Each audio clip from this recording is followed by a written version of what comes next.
So I put this presentation together because most people are either desk bound in an office or they're working in home office now because of 2020. So this is a program I call Stand Up for Your Health. So it's the number 4 stands for 4 hours, splitting an 8-hour workday into 4 hours of sitting, 4 hours of standing, and how you can ergonomically set up your office to reduce a lot of health issues that come with sitting. Sitting now is considered a new smoking because it creates a lot of health problems that we didn't think about in the past. So if you're not a smoker, you might be getting a lot of similar effects from sitting too much. So this is kind of just a picture of evolution of how we've changed over time, and now we're just very, our posture and our health is being affected by technology and how we work and what's considered being desk bound. So I'm going to talk about some points and things you can look at modifying for your home office and maybe work office as you get back to that. Things to look at when it comes to how your body is affected by your work postures. Okay, so number one, we'll look at ergonomics. So there's a lot of issues with years ago there was a big issue with carpal tunnel syndrome, right? People that were secretaries and typing a lot were having a lot of carpal tunnel issues. Well, the main thing is there's been a lot of devices that were created to try and correct that and surgeries, but really it's just an ergonomic position. Typewriters were more angled like this, so you're kind of kinking your wrists. You had a lot of slouch posture, so that creates a lot more issues with your wrists. So those are more symptoms of the real problem, which is just ergonomics. So if you look at, let's say, a modern keyboard, they're very flat, right? A laptop is going to be very flat, obviously tablet. If you have a keyboard, you can kind of angle it a bit. You can change that angle. But for the most part, like a typewriter was like a 45-degree angle. Very, very awkward on the wrist. So that's something that's changed over time, but we also have to look at our sitting positions, our desk positions, the height of things. So if you look here, number one, we want to start off with desk ergonomics. Here's a basic desk setup, ergonomic chair, a monitor that's lifted on a riser, typical desk, all that basic stuff. We're going to talk about some things advancement-wise that have changed for the good and for the bad. So number one, your desk height. Right? So if we look here, his arms are bent about 90 degrees, so it's a comfortable position. It's not too high, not too low. He's not sitting up too high or too low. So that's one thing, is try and keep your forearms kind of parallel with the ground. A seated and standing desk are things we're going to discuss, but some people have workstations where they have to stand all the time. So if you have to stand too much, that's not good, but if you have to sit too much, that's not good either. So this 4x4, 4 hours of sitting, 4 hours of standing, does kind of help to balance that stuff off. We'll look at keyboard height. Again, keyboard should be flat, neutral, shouldn't be bent up, shouldn't be angled, should be pretty much in a neutral position. Again, there's a slight pitch on the keyboard just so you can get around the keys, but that's, again, advanced over time. Your monitor height is something that's very important, especially if you're using a laptop. I mean, most people are very hunched over the laptop and you're looking down, so it's affecting your neck, shoulders, upper back. A lot of different things are happening because of that position. You're kind of using your eyes to adjust that distance. So your monitor height is very important to look at. So in this picture here, they have the monitor on a riser. Sometimes you can have them up on the wall, mounted on the wall, and all these different angles and positions. The main thing when you look at a monitor is that your neck should be in a neutral position. So you shouldn't be looking down, shouldn't be looking up. It should be pretty much straight ahead of you, just kind of at eye level based on what you're working on. Okay, now obviously there's a lot of very big monitors these days, but in general, whatever size that monitor is, it should always be in a position where you don't have to look up or down to kink your neck. All right? So your chair height and position is very important, and we'll talk a lot about that, especially with ergonomic chairs and the negative side effects of a lot of these very expensive chairs that do the opposite. All right? So this first picture here I'm going to show you is your standing posture. So after you get out of your chair, you go to a standing position. What we want to see is 5 points of alignment. So if we had a plumb line straight down your body, this would be what optimal or correct posture would look like. So your ear, shoulder, hip, knee, and ankle should all be in line. Okay, so if there's a plumb line, they should all line up. Now most people have more of this slouch posture. You have things modern day like text neck, where their neck is kind of always down forward, kind of rounded back, low back problems, all this stuff. So that is very common to modern day society because we use so much technology, whether it's a phone, a tablet, you know, your office desk, your home office desk. It's changing our posture. So our standing posture should be in line, right? So these 5 points should be in line, straight down the body, so you're standing upright. So you're fighting gravity in a straight position. You're not trying to fight these angles. The more angled your body is, the more stress it's under. The more it's going to affect your heart, your lungs, your digestion. So if you're more hunched over, that's creating a lot of pressure and tension on digestion and breathing, which is what we want to release. So your standing posture should be upright. You should stand proud, tall. You shouldn't be kind of slouched over and hunched forward, which is going to happen because we sit too long. Now your seated posture, the main thing with sitting is that, number one, we sit far too long. Okay, whether it's on a couch, an office chair, whatever you're sitting on, we sit far too long, and it affects our posture in a pretty significant way. So the first picture here, she's actually using the backrest of the chair, and she's kind of slouched forward. You see more of that curvature in her spine. So it's basically kind of a slump position. Okay, so when you're in a slump position like that, again, it's affecting your breathing, your digestion, all that stuff, circulation. Now, the next picture, she's kind of shifted away from the backrest of the chair. Now, any backrest of a chair, whether it's a metal chair like this to a super ergonomically shaped chair, all these are basically braces. And what a brace actually does is it takes the work off your body of having to do that. So it's actually atrophying your muscles. Your core, your postural muscles are basically not being used. So it's a use it or lose it type approach. So when you use the backrest of the chair, again, whether it's a folding chair like this to the most expensive ergonomic chair, that's taking away from what your body or your muscles should be doing. Very similar to a lot of these sneakers that are super, there's all these things built into them. What that's doing is that's actually weakening the arch of your foot, all the small muscles that are holding that arch up. So that's why there's with footwear, and especially expensive footwear and sneakers, athletic wear, the more expensive a shoe is, with all the stuff built in, the more injuries they are typically going to get from that. So you want your muscles and your joints to be working. The next picture, she's shifted forward a bit. Again, more of a natural posture, more upright.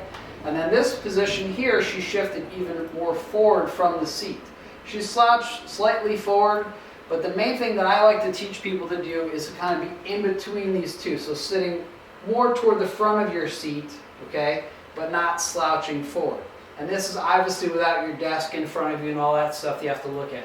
So the main thing, number one, is don't lean against the back of your chair and try to sit upright. So shift your hips more toward the front of the chair, okay, which gives you more of that ability to be more upright. Okay, so I discussed some of this. Sitting is the new smoking. It's going to affect your circulation. Okay, in terms of circulation, we look at your blood pressure. Typically, people that have office-based jobs have blood pressure issues. Their blood pressure is going to be higher. Inflammation. You're going to have more inflammation. Inflammation, actually, let's say arthritis and joint problems and things like that, are made worse by being inactive. The more you use something, the more that inflammation kind of gets pumped out of your system. So if you're sitting a lot, you're going to have higher levels of inflammation. Digestion issues. Let's say you're at your desk and you're eating, you're slouched over. That's not helping your body digest. You're not moving things around. Things are just kind of sitting there. Obviously, posture, we talked about a bit there with the 6 different points. That's going to be thrown off. A big thing with sitting too much is going to create a lot of hip flexor tension. So when you're sitting, your hip flexor at the shortest point, when you go to stand up, they don't just release. If you're sitting for, on an 8-hour shift, let's say 7 of those hours you're mostly sitting at your desk, those hip flexors are locked up for 7 hours. So they're not going to just release as soon as you stand up and start moving. It takes more to kind of release those. All right? So your mental health and sleep are also affected by this, right? So with your posture being rounded, all these other things, it's kind of compounding issues. So again, smokers have a lot of these same issues, but if you're not smoking and you're sitting at a desk for an extended period of time and not adjusting some of these things, you're going to have a lot of the same health concerns that they do. So it's very important you look at these things, and they're minor changes. There's nothing major to look at, but there's small things that can make a big impact over time. So desk-bound work, what I suggest is that people do 4 hours of sitting and then 4 hours of standing. Not directly in a row. You could do 2 hours here, or 2 hours sitting, 2 hours standing, and alternate back and forth, especially if you have a workstation where you can accommodate a sitting and standing position. Now, I'll talk about some equipment and ways to do that, and some of it is very inexpensive or free, and other things are more expensive if you want to go that route. But the main thing is be careful of not doing too much at once. If you're sitting for 7 of the 8 hours per day and you try to go directly into standing 7 hours, you're going to get very tired because those muscles are atrophied. Your body is not going to immediately switch into this. So it's more of a transition, go back and forth. A lot of people when they're sitting at a desk, they feel like they just have to get up and move around. Okay, so this is kind of a way to stagger that and use back and forth sitting and standing while still being productive. That's the other factor, is you want to stay productive. If you're constantly leaving your desk, you're not able to do these things. So here we're looking at monitor placement, the first thing we'll address. And again, the first picture, he's kind of looking down at the monitor. Next one is more straight in. And then the third one is a standing position.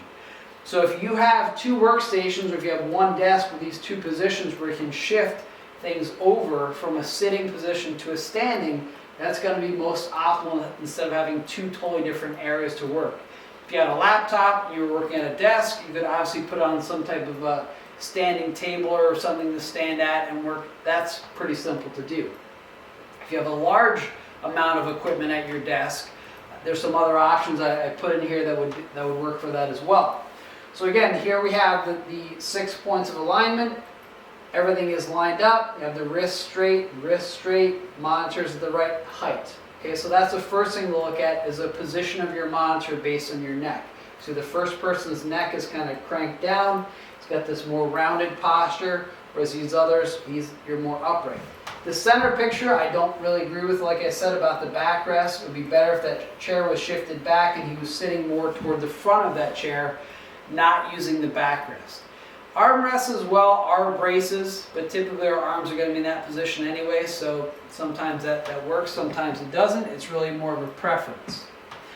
So the equipment I'm going to talk about is, again, some of it's very inexpensive, some doesn't require any equipment at all. Other things can be more pricey if you want to do that. So look at standing desks, kneeling chairs, desktop risers, and physio balls. So you'll see some of these things in more modern offices, whether it's in an office or a home office. A lot of these things have really developed quite a bit, and they're a lot less expensive now, and more companies are producing them because we have more office-based work, more desk-bound work. So here's just your basic office, and looking at some of the things we're going to address, from your chair to your desk to your monitor height, and how you can kind of use those things in conjunction to kind of work together. So when it comes to standing desks, a manual desk with a crank, or sometimes they just kind of lift up, they have pins, they move up or down, are moderately expensive. You can get a very expensive motorized desk where you just kind of click a button and they raise or lower, or do-it-yourself. A lot of do-it-yourself desks, this is just using like wood you get from Home Depot, the fancy little pipes and things you can connect. I've even seen people use, phone books and doors and, repurposing things to make a standing desk. It's going to be the right height for you, so you can actually work from there. So if you're using, like she's got a laptop, so that's not going to be optimal for her height. If you have a laptop, you'd want to use the standing desk and put on a little riser so it's in front of you. If you got a detachable or wireless keyboard, that's going to be more ergonomic versus kind of typing up here at the same height. So the main thing to look at with a standing desk is it's going to help you with just getting your upright posture, right? So trying to find that alignment of those points. Again, this desk here on top is going to be more of one of the more expensive ones where you can use it as a seated desk, and then you can bring it up to be a standing desk as well. And there's other options too I'm going to discuss in terms of these little devices where you can actually put them on top of your existing desk and then they crank everything up. There's other ones that are smaller that you just put your monitor and your keyboard on that will move up or down. So there's a lot of different options out there to look at with that stuff, and I'll get into that in a second.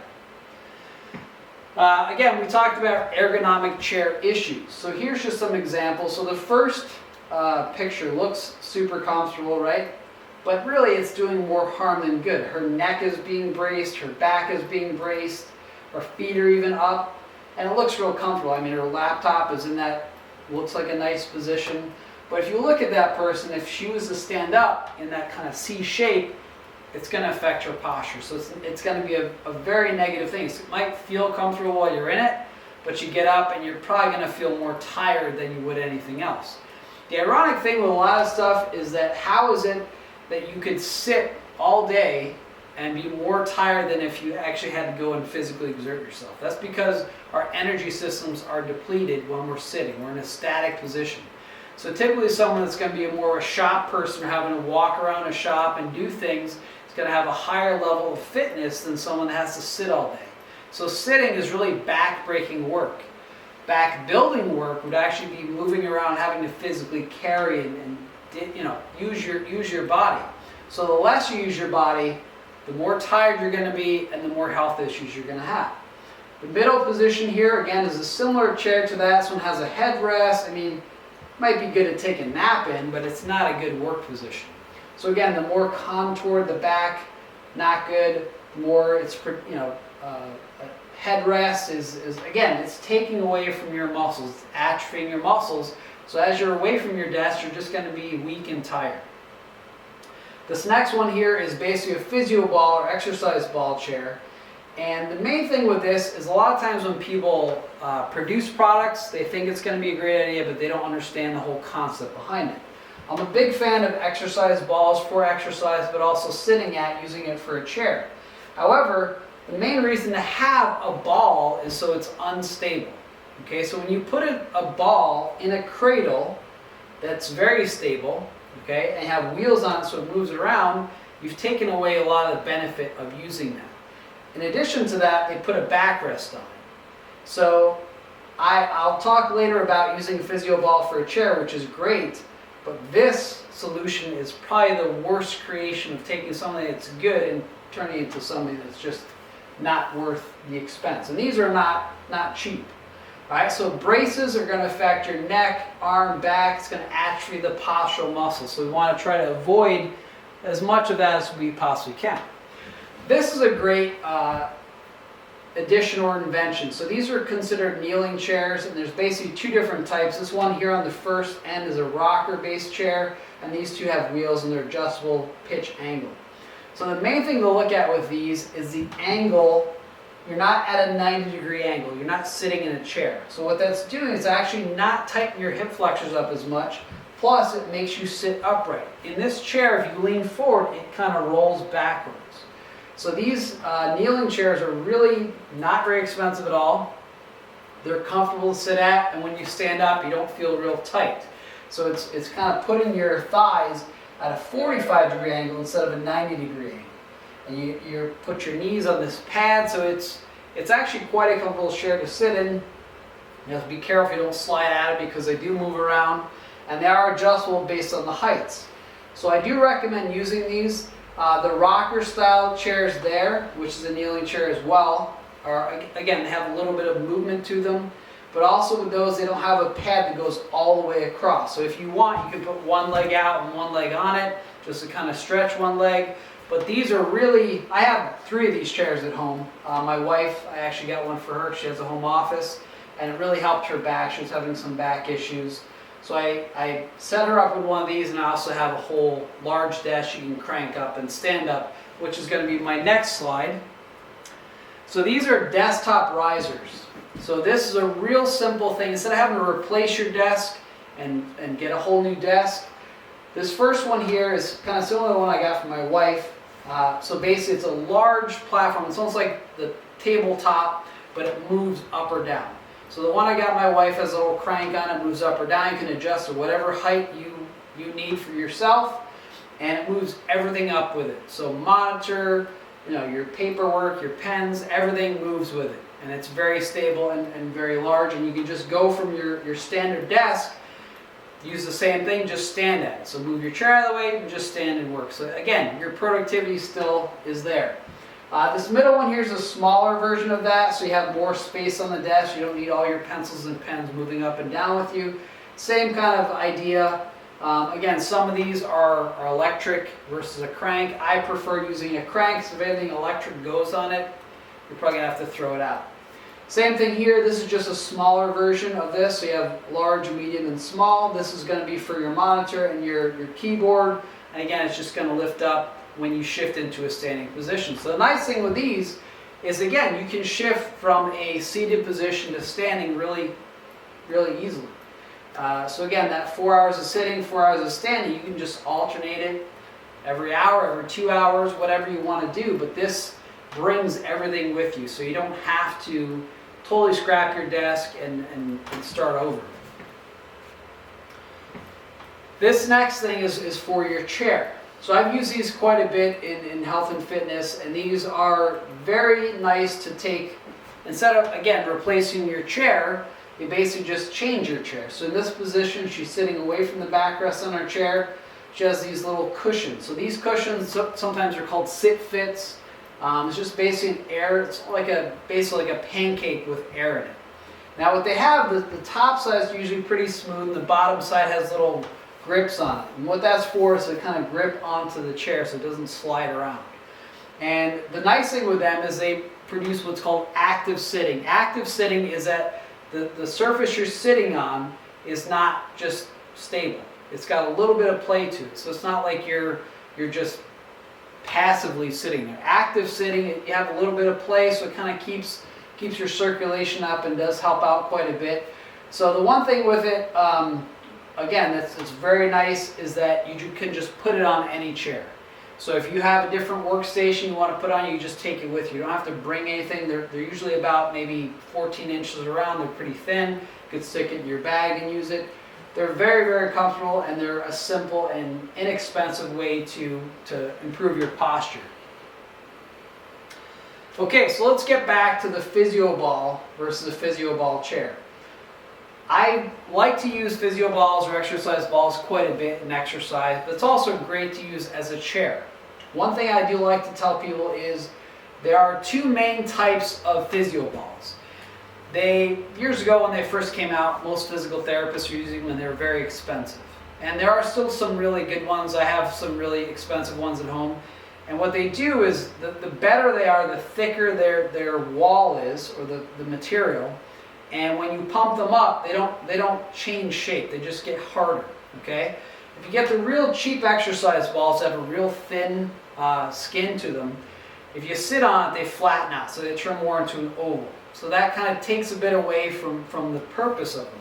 The purpose of an exercise ball is to be round and unstable. So it makes you have to stabilize while you're on top of it. Now, when you have a real soft one, you kind of sink into it. That's not a good thing, because that's then changing the position of your pelvis and can create similar effects where you don't have enough stability.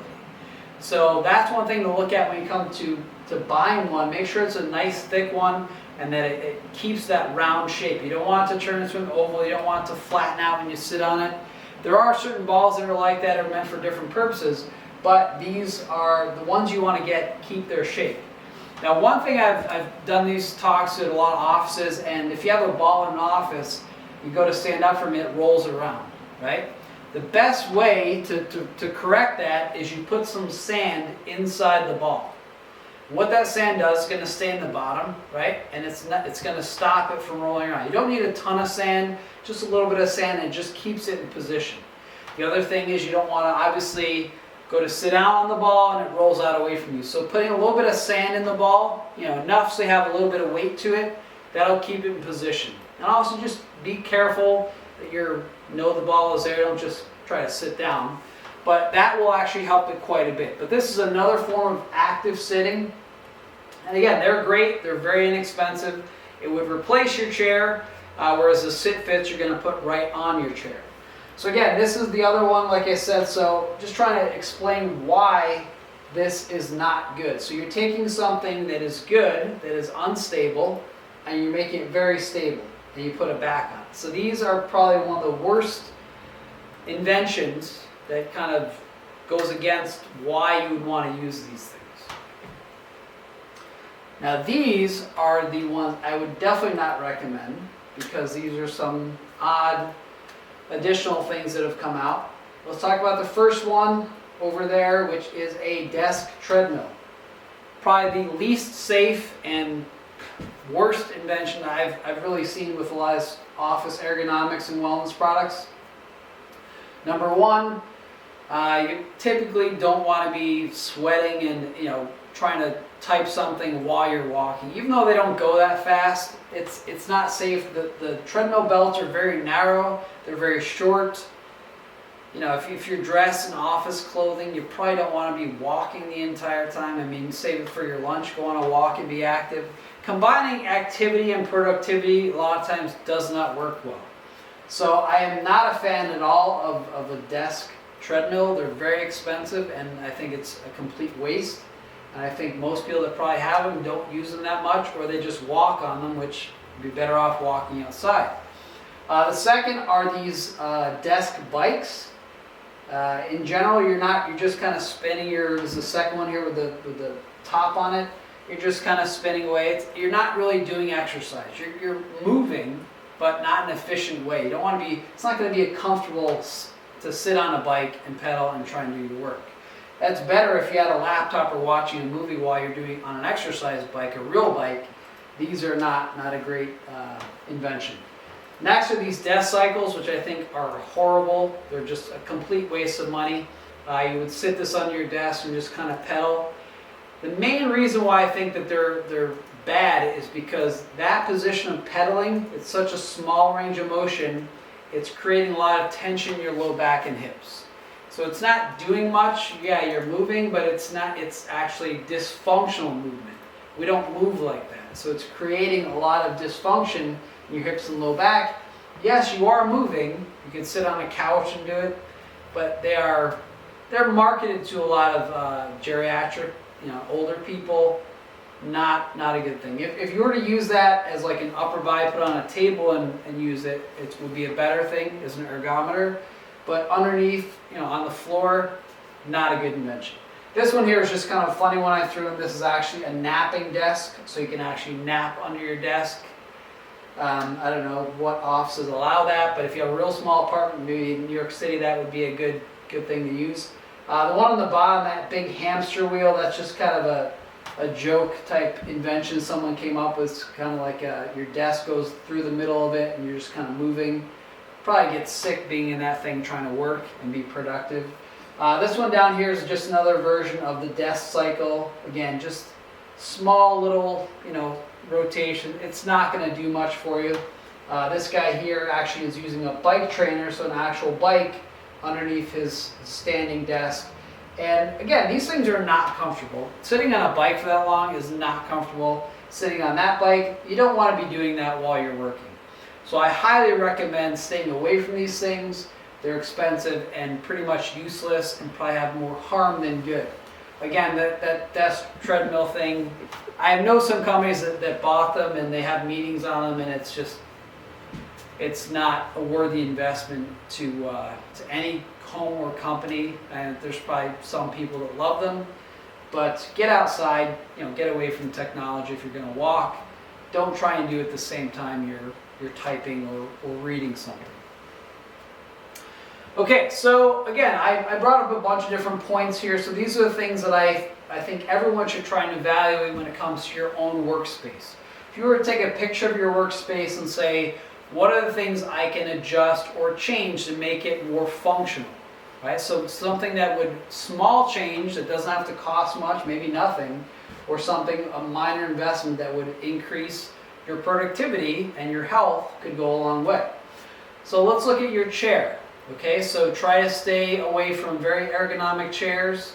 If you have a chair you like, add one of those little sit fits on top of it. So you don't have to replace the chair, just add one of those. If you're using a chair and it has wheels on it or whatever, just sit towards the front. Try not to use the back. Sit upright so your core has to stabilize you as you're sitting. Your desk. Look at your desk. Can you change something about your desk to change your monitor height? Can you change your keyboard height? All these things are important. One thing I didn't talk about as much was lighting.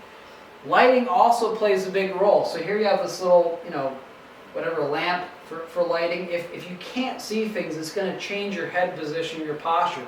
If you're squinting and trying to adjust, those are things that play a big role as well. So lighting will help you so you don't have to lean over and stare at things. Lighting is a big aspect as well, and there's plenty of things with that, with lots of LED bulbs. Make sure an LED though, since they're so bright, they're behind you, they're not toward you because they can be overly bright. Obviously there's a lot of things with blue blocking glasses. A lot of people on technology get eye strain. You can get very inexpensively, these blue blocking glasses, and they're kind of like reading glass, but they have this special filter on them, so it doesn't, helps with eye strain. So these are some factors to look at with your home office, especially now because most people are working from home. Minor changes can go a long way. Many people that I've worked with have awful chairs. They have these chairs that their back hurts after, and that it just doesn't work for them. So they go and buy a more expensive chair, and that doesn't fix the problem. So obviously with all this, you need to be exercising and doing the activities we've talked about in other videos, but these are important factors because you're sitting at your desk, you're desk bound for a lot of your day. So the more you can break that up, the more you can, circulate your body and improve your posture at the same time, that's going to go a long way. I've done presentations called Fit While You Sit, and that's just, again, same kind of things, using micro breaks, getting away from that just sitting position but still being productive. That's one big concern for most companies, that the more you get someone away from their desk and having to move, that might improve their health, but it's reducing productivity. So these changes here go a long way to boost wellness, but also keep your productivity at a high level. So you're not getting away from your work, you're just changing positions, right? So these are keys that I think go a real long way to addressing a lot of these health concerns we have with just our desk-bound population. Finding simple solutions that can go a long way will really help you. So I hope you enjoyed this video. Let me know if you have any questions. You can email me with questions, but there's plenty of options out there. If you went on Amazon and looked up any of these products, you're going to find hundreds. So just find things that are going to be worth the investment and can really help your workstation and help you have a much healthier office. Thank you.